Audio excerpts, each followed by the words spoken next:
शांति। आज 17 अप्रैल 2021 है और आज बाबा के साकार रूप से चले हुए मधुर महावाक्यों को स्पष्ट करेंगी आदरणीय आशा दीदी। ओम शांति दीदी। ओम शांति। बाबा ने कहा, मीठे बच्चे, बाप के पास जो वक्खर सामान है उसका पूरा ही अंत तुम्हें मिला है। तुम उसे धारणा करो और कराओ। वक्खर कहते हैं सामान को, जैसे सिंधी कड़ी बनाते हैं ना, तो उसमें जो चीज़ें डालते हैं उसको वक्खर कहते हैं। तो सामान, तो बाबा के जैसे जहाज जाता है, पानी का जहाज, उसमें सामान होता है, वक्खर है। तो बाबा कहते हैं मेरे पास बहुत सारा वक्खर है, बहुत सारा सामान है, तो तुम मुझे याद करो और मेरे से तुम ये प्राप्त कर सकते हो, ये वक्खर तुम ले सकते हो।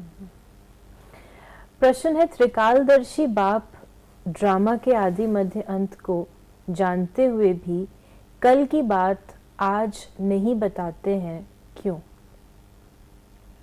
बाबा कहते, बच्चे अगर मैं पहले से ही बता दूं तो ड्रामा का मजा ही निकल जाए। ये लॉ नहीं कहता सब कुछ जानते हुए मैं भी ड्रामा के वश हूं। पहले सुना नहीं सकता, इसलिए क्या होगा तुम उसकी चिंता छोड़ दो। ये बाबा हम बच्चों को पुरुषार्थ की तरफ अटेंशन खिंचाते हैं। अगर किसी को पहले से बता दें ड्रामा का, आपको पहले से पहले, तो आपका आनंद खत्म हो जाए। बाबा सब कुछ जानता है, जानते हुए भी नहीं बताता है, क्योंकि बाबा हमको चाहता है कि हम वैसा एक्ट करें और उसको एंजॉय करें। तो उसमें हमको फ़ायदा भी नहीं है ना। आपको अगर ये पता हो कल क्या होने वाला है, आपका मज़ा किरकिरा, फिर ड्रामा ही ना रहे। बाबा ने कहा, आजकल किसको अपना अंत कोई बताते नहीं है। गाया हुआ है, किनकी दबी रही धूल में ये सब अभी की बात है। आग लगेगी, सब खत्म हो जाएंगे। फिर बाबा ने कहा, बाप कहते मैं भी ड्रामा के वश में हूं। जो ज्ञान अब तक मिला है वही ड्रामा में नूंद है। जो सेकंड पास हुआ उसको ड्रामा समझना है, बाकी जो कल होगा वो देखा जाएगा। इस ड्रामा को समझने की भी हिम्मत चाहिए। ड्रामा की जो नॉलेज है ये इतनी वंडरफुल है, और बाबा कहते हैं कि जो पास्ट है उसके लिए ड्रामा शब्द यूज़ करो, फ्यूचर के लिए नहीं। फ्यूचर आपको क्रिएट करना है, आपको अपॉर्चुनिटी है क्रिएट करने की, आप क्रिएट करिए। पास्ट ही ड्रामा है, न वर्तमान है न भविष्य है। इस समय तुम विकर्मों पर जीत पाते हो तो विकर्मा जीत बन जाते हो। पाप कर्मों को श्रीमत से जीत कर विकर्मा जीत बन जाते हो। फिर बाबा ने कहा, तुम हो सर्वोत्तम ब्राह्मण कुलभूषण। तो सर्वोत्तम ब्राह्मण कुलभूषण कौन बच्चे हैं? हम बच्चे। सर्वोत्तम तो थोड़े से होते हैं। सर्वोत्तम बाबा इस कंपैरिजन में कह रहे, अन्य उसके जो अन्य वर्ण है ना, उसके कंपैरिजन में कह रहा है ये सर्वोत्तम ब्राह्मण कुल है। तो बाबा ने कहा, ये नॉलेज सिर्फ तुमको मिलती है, दूसरे किसको मिलती नहीं। गाया भी जाता है, अति इंद्रिय सुख गोपी वल्लभ के बच्चों से पूछो। तुमको अब लॉटरी मिलती है, कोई चीज मिल जाती है, उसकी इतनी खुशी नहीं रहती। जब गरीब से साहूकार बन जाते हैं तो खुशी होती है। तुम भी जानते हो, जितना हम पुरुषार्थ करेंगे उतना बाप से राजधानी का वर्षा लेंगे। ये बाबा कहते हैं कि विशेष चीज़ ये है कि आम तौर पर जो बादशाही है, गद्दी है, वो पिता से पुत्र को, पुत्र से आगे ऐसे ट्रांसफ़र होती जाती है।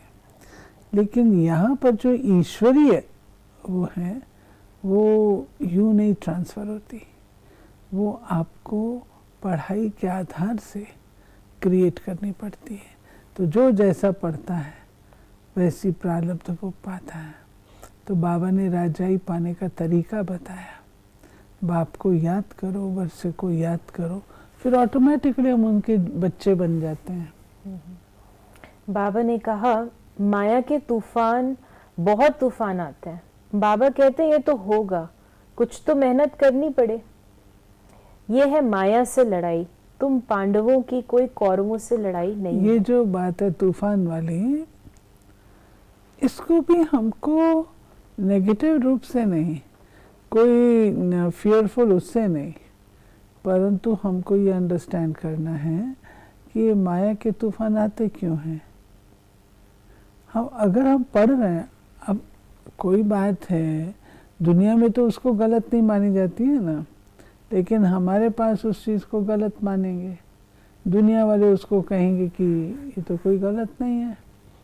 यहाँ पर हम अगर गुस्सा करते हैं तो वो गलत बात है ना, ठीक नहीं है ना, माया तूफान में लाती है। तो बाबा कहता है इसको आप टेस्ट पेपर समझो।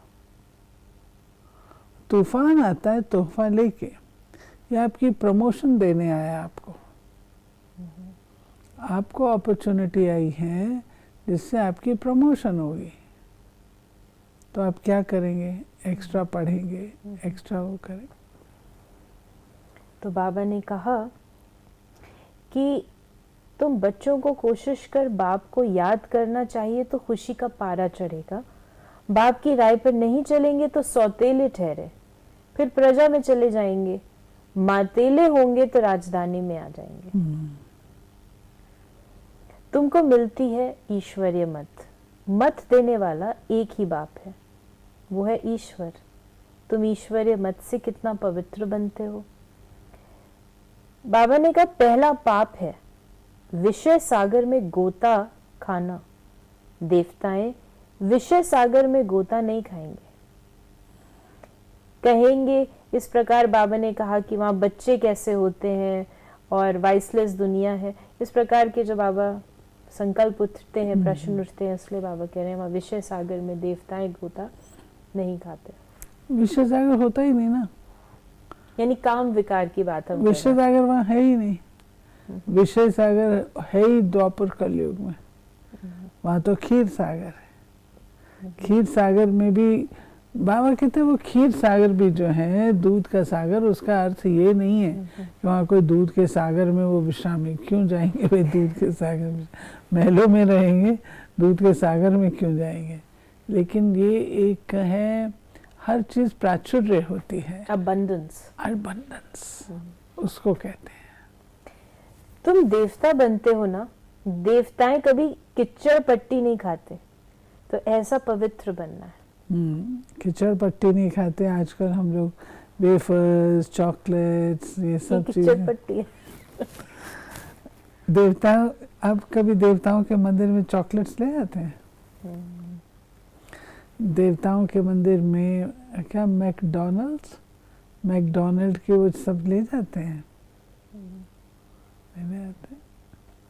तो ऐसे ही बाबा कहते हैं किचड़ पट्टी, जो बाबा ने तो उसका कहा कि जो दूसरे प्रकार का भोजन है, लेकिन ये चीजें भी तो नहीं ना, तो हमको इतना नियंत्रण करना है। बाप कहते मेरे द्वारा तुम मुझे जानने से सब कुछ जान जाएंगे, फिर जानने का कुछ रहेगा नहीं। सतयुग में फिर पढ़ाई भी और होती है, इस मृत्यु लोक की पढ़ाई का अब अंत है। We finishing touches, जो जा रहे हैं हम वापस, और ये मृत्यु लोक का अंत आखिरी श्वासों पर है, थोड़ी सी देर बाकी है। परम धाम का रहने वाला बाबा आकर हमारा बाप, टीचर, गुरु बनते हैं। तीनों ही सर्वेंट ठहरे, कोई अभिमान नहीं रखते। कहते हम तुम्हारी सेवा कर तुमको सब कुछ दे, निर्वाण धाम में बैठ जाएंगे, तो सर्वेंट हुआ ना। फिर बाबा ने कहा ये बाबा ने कहा कि बाप से हम भविष्य 21 जन्मों का वर्षा लेते हैं, ये याद रहने से फिर खुशी में रहेंगे। ये परम आनंद है। मास्टर, नॉलेजफुल, ब्लिसफुल, ये सब वरदान बाप से अभी तुमको मिलते हैं। सतयुग में तो बुद्धू होंगे। इस समय हमको जो वर्षा है वो बाबा के वरदान है, जो बाबा ने शुरू का अलफ और बे। वर्तमान समय हमें वर्षा जो है बाबा से लेकर के वरदानों का वर्षा, उसको हमको यूज करना है। सतयुग में देखा जाएगा, संगम पर तो हम वर्षा ले लें। आज का वरदान है स्वयं के टेंशन पर अटेंशन देकर विश्व का टेंशन समाप्त करने वाले विश्व कल्याणकारी भव। जब दूसरों के प्रति जास्ती अटेंशन देते हो तो अपने अंदर टेंशन चलता है। इसलिए विस्तार करने के बजाय सार स्वरूप में स्थित हो जाओ। क्वांटिटी के संकल्पों को समाकर क्वालिटी वाले संकल्प करो। पहले अपने टेंशन पर अटेंशन दो, तब विश्व में जो अनेक प्रकार के टेंशन हैं उनको समाप्त कर विश्व कल्याणकारी बन सकेंगे। पहले अपने आप को देखो, अपनी सर्विस फर्स्ट। अपनी सर्विस की तो दूसरों की सर्विस स्वतः हो जाएगी। ये बाबा कहते हैं कि सेवा पर अटेंशन और अपनी सेवा करो। तो जब आप बन जाए तो आप सर्विसेबल खुद है। सर्विसेबल का अर्थ ये है कि आप स्वयं को ऐसा तैयार कर लेते हैं जो आप सिर्फ बैठे हैं और सेवा हो रही है। दादियाँ हैं, सिर्फ बैठती हैं और तो कुछ नहीं करती, बैठती हैं और सेवा हो रही है। यानी अपने को तैयार करना है, ये सर्विसेबल है। स्लोगन है, योग की अनुभूति करनी है तो दृढ़ता की शक्ति से मन को कंट्रोल करो। दृढ़ता की शक्ति, मन को कंट्रोल करो। मन को कंट्रोल करने का अर्थ ये है उसको प्रेशर नहीं देना है। अगर आप उसको प्रेशर देंगे तो फिर से आएगा, लेकिन आपने उसको क्या करना है, रास्ता बदलना है। हमेशा गुलजार दादी कहते थे, अगर मन नहीं लग रहा है ना तो संकल्पों से युद्ध नहीं करो, दूसरा कोई काम करो, गीत गाना शुरू करो, बाबा के लिए बाबा की महिमा करनी शुरू करो, तो उससे जो है वो ठीक हो जाएगा। बाकी युद्ध नहीं करनी है। तो ये थे बाबा के आज के महावाक्यों का स्पष्टीकरण। यदि आपके मन में भी कोई प्रश्न है तो वो आप हम तक पहुंचा सकते हैं 8826599309 पर। ओम शांति।